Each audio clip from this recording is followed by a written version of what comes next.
حسن نثار صاحب اسی بات کو آگے لے کے چلتے ہیں. آپ کے خیال میں اس بے حسی کی وجہ کیا ہے جہاں آدھی آبادی جو ہے غربت کی لکیر سے نیچے, اور کب تک یہ ایسے ہی چلے گا؟ یہ ایسے ہی چلے گا.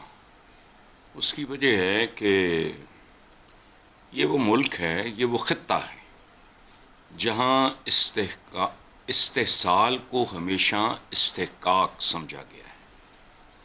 ایک بات یاد رکھنا, یہ بابر کی بقائے بابر پڑھو, یہ تسکے بابری اور اس کی بایوگرافی وغیرہ پڑھتے ہیں, ان کو تو پتہ ہی نہیں. یہ اردو فارسی, اس سے پہلے فارسی میں ہوئی, یہ ترکی میں ہے. اس کو پڑھ کے دیکھو, تمہارے رونگٹے کھڑے ہو جائیں گے اور اپنے وجود پہ شرم آئے گی. جو بابر نے لکھا ہے اس خطے کے بارے میں, پرانی بات نہیں, 1526 میں آیا تھا وہ. اچھا, اب اس ملک کی جو اس خطے کی جو تاریخ ہے, یہ صدیوں نہیں ہزاریوں سے بدترین قسم کے غلام ہیں, جس کا دل کرے چیلنج کر لے. اور یہ رہیں گے ایرین سے لے کے انگریزوں تک. پھدکتے رہنا اور بات ہے, عرب آ گئے, فلانا آ گیا, غزنوی آ گئے, غوری آ گئے, they were invaders. سمپل. یہ بے وقوف بناتے ہیں, یہ کہ آئے تو کوئی اسلام کا کو پرچم.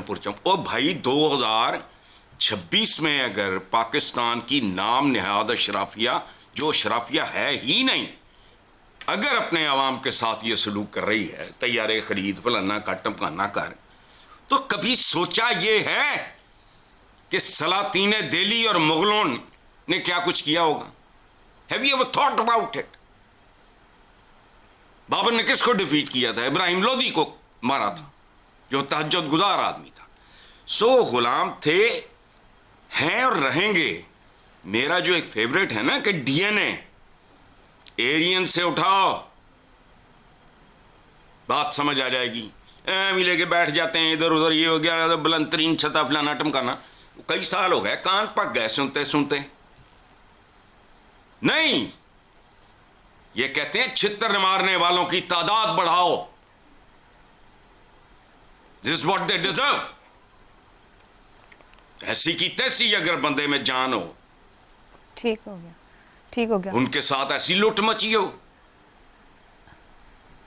درست.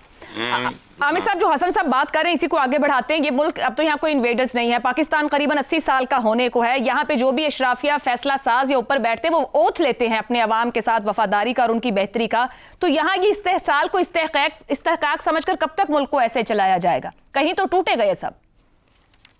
ایبسولوٹلی ٹوٹے گا. اور یہ جو آپ نے ابھی بات کی نا, یہی وجہ ہے کہ ان کا رویہ سمجھنا دیکھیں مشکل ہو گیا ہے. اگر آپ ان کی فیصلہ سازی اور ان کی سوچ کی بات کریں تو مجھے اس سے کہیں زیادہ افسوس اس جواز کے اوپر ہوتا ہے جو اپنے فیصلوں کا یہ پیش کرتے ہیں, because that is like adding insult to injury. اور مجھے لگتا ہے ایسا کہ جیسے معمولی سے معمولی بیماری کا بھی اگر بہت عرصے تک آپ علاج نہیں کرتے ہیں تو ایک وقت آتا ہے جب وہ لا علاج ہو جاتی ہے. بالکل اسی طرح سے مجھے لگتا ہے کہ ان لوگوں کی سوچ اور ان کی فیصلہ سازی جو ہے نا, وہ ہمارے ترجیحوں اور تبصروں سے بہت دور اب کسی اور ہی پلانٹ کی مخلوق بن گئی ہے. اور میں جب ان کو پرکھنے کی, ان کو سمجھنے کی کوشش کرتا ہوں, تو مجھے بس صرف اپنے بزرگوں کی سنائی وہ جھوٹی سچی کہانیاں یاد آتی ہیں کہ جب ہلاکو خان بغداد کو آگ لگا رہا تھا تو وہاں کے علماء اور مشائخ اس نقطے پر بحث میں مصروف تھے کہ سوئی کے نقطے پر کتنے فرشتے جو ہیں وہ سما سکتے ہیں. تو مجھے یہ کہانی اس لیے نہیں ہمیں سنائی جاتی تھی آشا کہ یہ سچی ہوتی تھی, بلکہ وہ اشرافیہ کے زوال کی نشانیوں کے طور پر ہمیں سنائی جاتی تھی. اور مجھے اسی طرح کے زوال کی نشانیاں یہاں پر بھی نظر آ رہی ہیں.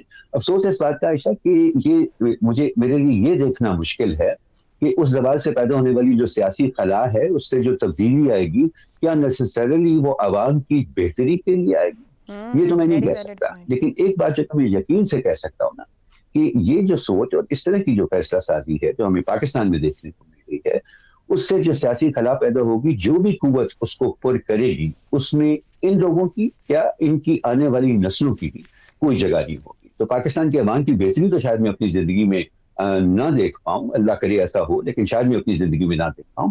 لیکن ان لوگوں کی پاکستان کے اندر جگہ ختم ہوتے ہوئے میں یقین سے کہتا ہوں کہ یہ میں اپنی زندگی میں دیکھ پاؤں گا. اب اس کے علاوہ میں کیا کہہ سکتا ہوں اس صورتحال میں. گفتگو کو یہیں کنکلوڈ کریں گے. جو معاشی دباؤ یا یہ جو گیپ بڑھ رہا ہے اشرافیہ اور عام بندے کے درمیان, اگر یو این کی رپورٹ کے مطابق دیکھا جائے تو یہاں پر اگر 12 کروڑ لوگ غربت کی لکیر سے نیچے ہیں, تو عامر صاحب کی بات درست دکھتی ہے, کہیں نہ کہیں یہ بریک ڈاؤن کرے گا اور وہ سب کے لیے یقیناً نقصان دہ ہوگا. ڈیجیٹل دور میں پروان چڑھنے والی جنریشن یعنی جین زی کو ٹیکنالوجی کی سب سے ماہر, خود مختار اور باخبر نسل کہا جاتا ہے, مگر حالیہ تحقیق ایک مختلف تصویر پیش کر رہی ہے. امریکہ میں گزشتہ 2 دہائیوں کے دوران نصابی کتب کی جگہ لیپ ٹاپ اور ٹیبلٹس متعارف کروانے پر $30 ارب سے زائد خرچ کیے گئے, مگر تعلیمی نتائج توقعات کے برعکس سامنے آئے. یورو سائنٹسٹ کے مطابق جین زی پہلی نسل ہے جس کی علمی و ادراکی صلاحیتیں گزشتہ نسلوں سے کم ہیں. ماہرین کے مطابق امتحانات میں کارکردگی کم ہوئی ہے, خواندگی اور عددی مہارتوں میں کمی آئی ہے اور اسکرین پر انحصار نے توجہ اور تنقیدی سوچ کو متاثر کیا ہے. یہ محض تعلیمی مسئلہ نہیں بلکہ ایک وسیع سماجی رجحان کی علامت ہے. جین زی پہلی مکمل ڈیجیٹل نسل ہے جو اسمارٹ فونز, سوشل میڈیا اور آن ڈیمانڈ مواد کے ساتھ جوان ہوئی. اسے خود اظہار, انفرادیت اور مزاحمتی سیاست کی علامت بھی سمجھا جاتا ہے, لیکن یہی قوتیں بعض اوقات سطحیت, فوری تسکین یعنی ڈوپامین کلچر اور گہرائی سے اجتناب میں بدل جاتی ہیں. اسکرولنگ نے مطالعے کی جگہ لے لی ہے, ورچوئل چیٹ روم نے تھیٹر اور لائبریری کی جگہ لے لی ہے, اور فوری رد عمل نے سنجیدہ مکالمے کو بھی پیچھے دھکیل دیا ہے. یہی وجہ ہے کہ امریکہ کی کئی ریاستوں نے کلاس رومز میں موبائل فون کے استعمال پر پابندیاں عائد کرنی شروع کر دی ہیں. گویا اعتراف ہے کہ ہر اسکرین تعلیمی ترقی کی ضمانت نہیں. دلچسپ بات یہ ہے کہ یہی نسل سیاسی طور پر بھی انتہائی متحرک دیکھی گئی ہے, خصوصاً سوشل میڈیا کے ذریعے بیانیہ سازی اور تنظیم کاری میں. مگر یہ بیانیہ بازی اور ڈیجیٹل مہارت ہمیشہ پالیسی کی گہرائی یا ادارہ جاتی فہم میں تبدیل نہیں ہو پاتی, یعنی شور زیادہ اور ساختی سمجھ کم ہوتی ہے. ایسے میں بنیادی سوال یہ ہے کہ کیا ہم نے ڈیجیٹل سہولیات کو تعلیمی ترقی کا مترادف سمجھ لیا ہے؟ کیا اسکرین واقعی کتاب اور استاد کی جگہ لے سکتی ہے؟ اگر اربوں ڈالر خرچ کرنے کے باوجود تنقیدی سوچ اور علمی کارکردگی کم ہو رہی ہے تو سوال جین زی کے ساتھ ساتھ پالیسی پر بھی اٹھتا ہے. اسی پر پینل سے گفتگو کریں گے. سوال اس طرح سے, امریکہ کتب کی جگہ لیپ ٹاپ, $30 ارب خرچ, مگر جین زی کی علمی اور ذہنی کارکردگی پچھلی نسلوں سے کم. کیا ٹیکنالوجی اور گیجٹس جین زی کی ذہنی صلاحیت کو کم کر رہے ہیں؟ شہزاد صاحب, کیا واقعی جین زی کی ذہنی صلاحیت پچھلی نسلوں سے کم ہے, یا ادراکی صلاحیت کم کہا جائے, یا یہ محض سیکھنے کا ایک مختلف انداز ہے؟ نہیں, امریکہ میں پھر بھی تھوڑی کتاب پڑھی جاتی ہے ابھی تک. پرانے لوگ جو ہیں یا باقی لوگ ہیں کتاب پڑھتے ہیں. یہ جین زی والا جو معاملہ ہے یہ دنیا بھر کا معاملہ ہے. دیکھیے, ان کے پاس تنقید کرنے کو, ایجیٹیشن کرنے کو, شور مچانے کو, ریولوشن لانے کو, یہ سب کچھ ان کے ہاتھ میں کر کے دکھایا, انہوں نے کیا. مسئلہ یہ ہے, حل کوئی نہیں. یہ بہت بڑا فرق ہے. یہ انقلاب تو لے آتے ہیں لیکن انقلاب کے بعد کا حل ان کے پاس کوئی نہیں ہوتا. شاید انقلاب کے بعد, کسی بھی انقلاب کے بعد کوئی بھی کبھی حل نہیں ہوا, لیکن کوئی نہ کوئی ایک طریقہ نکلتا ہے اپنے آپ کو روا رکھنے کا, چلانے کا. لیکن ان کے پاس وہ چیزیں نہیں اویلیبل ہوں گی. جین زی اور جو جین الفا ہے, یہ کوئی ایسی مخلوق نکلے گی جو عجیب تر ہوگی.